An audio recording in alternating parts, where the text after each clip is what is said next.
Halo,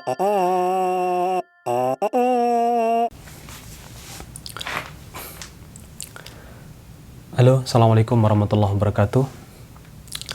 Kembali lagi di channel ini. Mari keluar dari rutinitas yang membosankan dan membincangkan sesuatu yang mencerdaskan. Kali ini kita akan membahas satu tema yang menarik, yaitu terkait dengan penunjukan penjabat kepala daerah di Indonesia.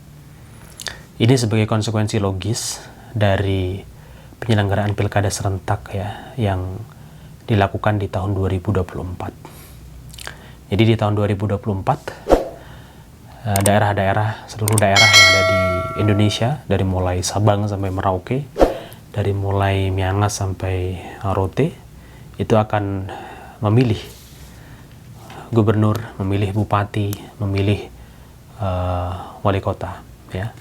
Dan tentu ini menjadi satu momentum yang sangat penting sekali, menjadi momentum yang sangat besar sekali, dan ini akan juga tercatat sebagai sebuah sejarah dalam demokrasi di Indonesia, ya. Nah, pilkada itu tentu dilakukan secara demokratis, ya.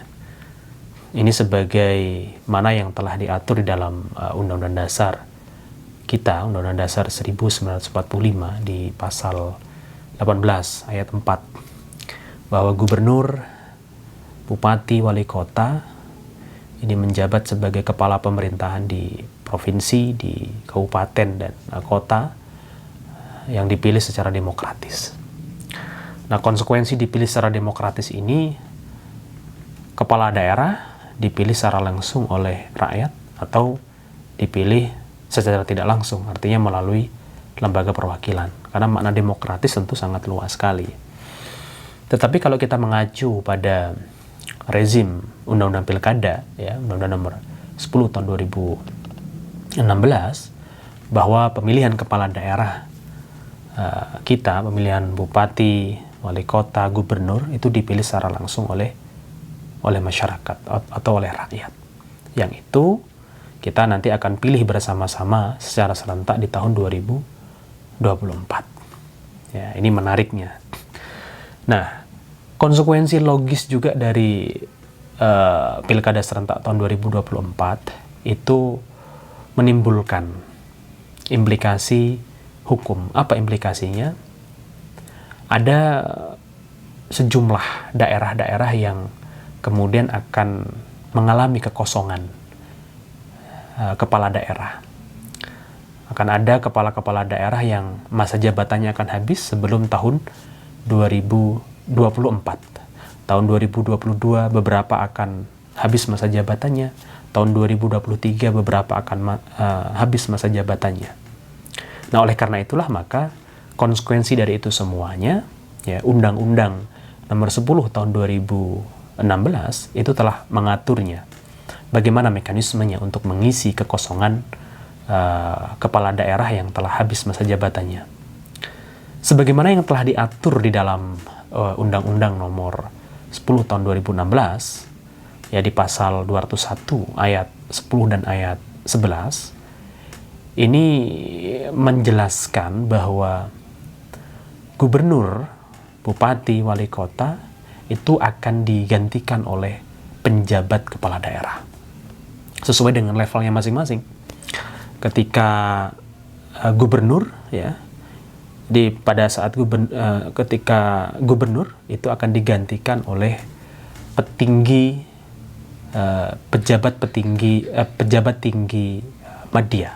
Ini selevel eselon 1. Nah, sedangkan bupati dan wali kota itu akan diganti oleh pejabat tinggi pratama. Ini selevel eselon 2. Cuman sayangnya di dalam undang-undang tersebut, terutama di pasal 201 itu tidak ada delegasi untuk adanya peraturan pelaksana. Jadi selesai pada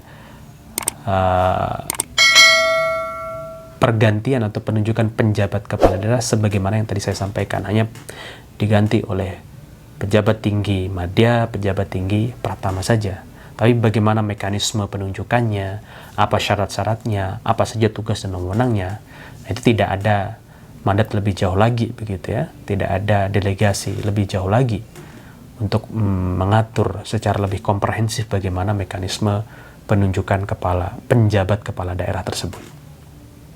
Belum lagi, sobat-sobat rehat sejenak, beberapa hari belakangan ini juga sedang ramai dibicarakan atau sedang ramai diperdebatkan mengenai posisi TNI dan Polri aktif yang telah ditunjuk oleh pemerintah untuk menjadi penjabat kepala daerah. Nah, tentu dalam hal ini perdebatannya adalah apakah boleh ya TNI, Polri aktif menjadi penjabat kepala daerah untuk menggantikan kepala daerah yang telah habis masa jabatannya sampai tahun 2024. Ya. Nah, kalau kita mau lihat lebih jauh, tentu kita harus melihat undang-undang yang dipakai oleh TNI maupun Polri begitu. Kalau kita mengacu pada Undang-Undang Nomor 34 tahun 2004 ya tentang TNI, di situ jelas disebutkan bahwa TNI aktif ya ketika ingin menjabat jabatan sipil, dia harus mengundurkan diri. Ya, dia harus pensiun dini begitu. Baru boleh kemudian menjabat sebagai pejabat sipil begitu. Ya, dalam konteks ini adalah menjadi penjabat kepala daerah, karena kepala daerah itu adalah jabatan sipil, bukan jabatan militer. Beda di rezim Orde Baru ya. Kalau di rezim Orde Baru, kita bisa lihat itu bahwa banyak kepala daerah itu diisi oleh militer, diisi oleh ABRI gitu. Nah, ini juga sama ya berlaku di Undang-Undang Polri. Undang-Undang Polri pun juga mengamanatkan hal yang sama, bahwa ketika anggota aktif Polri ya ini diminta atau ingin menjadi pejabat sipil atau menempati jabatan sipil, dia harus juga mengundurkan diri. Artinya sudah tidak aktif lagi sebagai Polri ya. Jadi dua undang-undang ini sebenarnya sudah memberikan satu pengaturan yang sangat jelas, yang sangat eksplisit gitu. Tidak perlu ditafsirkan kemana-mana begitu. Dan banyak juga yang kemudian berpendapat bahwa ditunjuknya ya TNI Polri aktif gitu sebagai penjabat kepala daerah ini telah mencederai apa yang telah diperjuangkan pada saat reformasi dulu begitu. Karena pada saat reformasi ya salah satu yang diperjuangkan adalah memisahkan mana urusan militer dan mana urusan sipil begitu. Termasuk juga ada pemisahan dui fungsi ABRI begitu ya. Dan apa yang kemudian terjadi belakangan ini dengan adanya penunjukan penjabat kepala daerah dari satuan TNI maupun Polri, ini harus menjadi satu catatan khusus bagi pemerintah begitu. Harus menjadi satu bahan evaluasi bagi pemerintah untuk tidak melakukan hal yang serupa. Ya, karena konsekuensi hukumnya ada gitu. Sobat-sobat rehat sejenak dimanapun berada. Nah, di Mahkamah Konstitusi ya, di dalam putusannya pun juga telah memperjelas sebenarnya posisi ini. Posisi TNI dan juga posisi Polri itu. Yang tentu argumentasinya adalah bahwa TNI dan Polri ini boleh saja menjabat sebagai penjabat kepala daerah ketika telah mengundurkan diri atau telah pensiun dini begitu. Kira-kira begitu. Nah, yang paling penting saya kira hari ini adalah dalam konteks penunjukan penjabat kepala daerah ini harus ada peraturan pelaksana.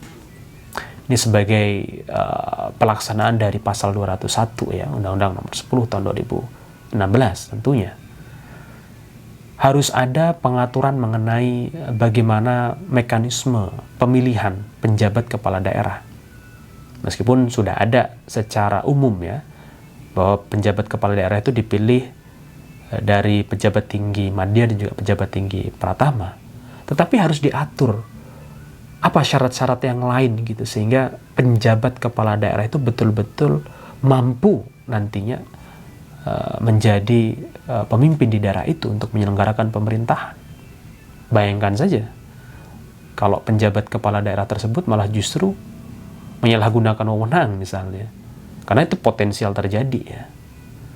Harus ada mekanisme, harus ada pengaturan lebih lanjut mengenai apa saja syarat-syarat yang harus terpenuhi atau harus dipenuhi.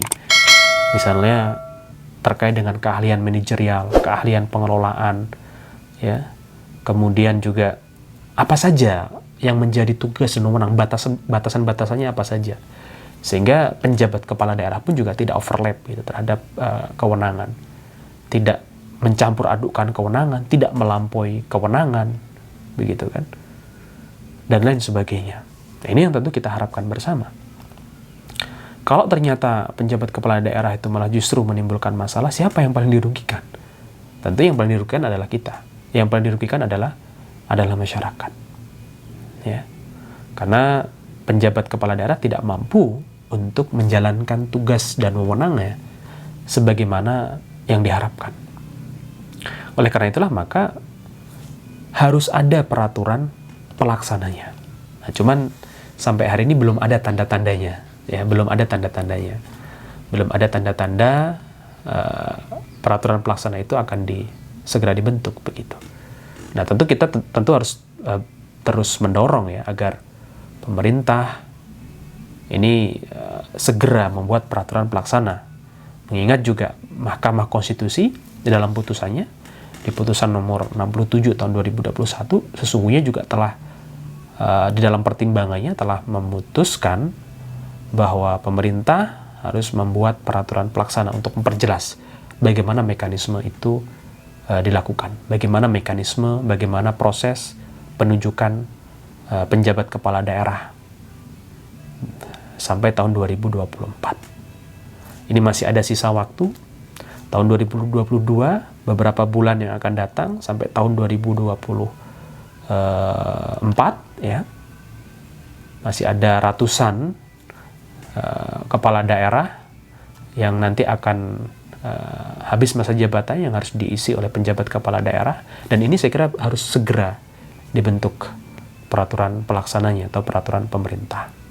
Nah, ketika ada peraturan pemerintah tersebut, kita nih sebagai warga negara juga bisa ikut terlibat untuk memastikan apakah penjabat kepala daerah yang ditunjuk oleh pemerintah itu betul-betul sesuai dengan syarat-syarat yang telah ditentukan oleh peraturan pemerintah itu ataukah tidak itu. Kalau ternyata tidak, ya kita harus koreksi itu pemerintah, ya kan? Kalau ternyata tidak sesuai dengan standar yang telah ditentukan, ya harusnya kita evaluasi gitu. Dan kita juga bisa memantau apakah wewenang-wewenang yang telah diberikan melalui peraturan pemerintah itu konsisten dijalankan ataukah tidak oleh penjabat kepala daerah. Karena sekali lagi saya mau sampaikan bahwa penjabat kepala daerah ini jumlahnya tidak sedikit. Jumlahnya akan banyak. 272 ya daerah yang menunggu posisi atau menunggu penjabat kepala daerahnya. Belum lagi juga masa jabatannya ini juga tidak 1-2 bulan begitu, tahunan ya. Ada yang 1 tahun, ada yang 1 tahun lebih begitu. Ya, kalau itu tidak diatur dengan aturan yang rigid, ya ini juga akan menimbulkan banyak masalah di kemudian hari. Oleh karena itulah maka dalam kesempatan kali ini ada beberapa poin yang perlu saya tegaskan, ya, bahwa penunjukan penjabat kepala daerah harus didasarkan pada aturan yang jelas. Harus dibuatkan peraturan pelaksana ya dari Undang-Undang Nomor 10 Tahun 2016 Pasal 201 ya. Harus dibuatkan itu. Sehingga aturannya jelas, mekanisme jelas, dijalankan secara transparan dan juga dijalankan secara akuntabel. Yang kedua yang perlu saya garis bawahi juga adalah pemerintah harus memastikan, harus tegas untuk tidak meminta atau menunjuk anggota TNI atau Polri aktif untuk menjadi penjabat kepala daerah, karena itu tentu bertentangan dengan undang-undang, baik itu undang-undang TNI maupun undang-undang Polri. Dan yang terakhir, kita sebagai warga negara, kita sebagai masyarakat harus terus memastikan bahwa penyelenggaraan pilkada serentak, termasuk juga pemilu yang juga dilakukan secara serentak di tahun yang sama, di tahun 2024, ini berjalan secara baik, berjalan secara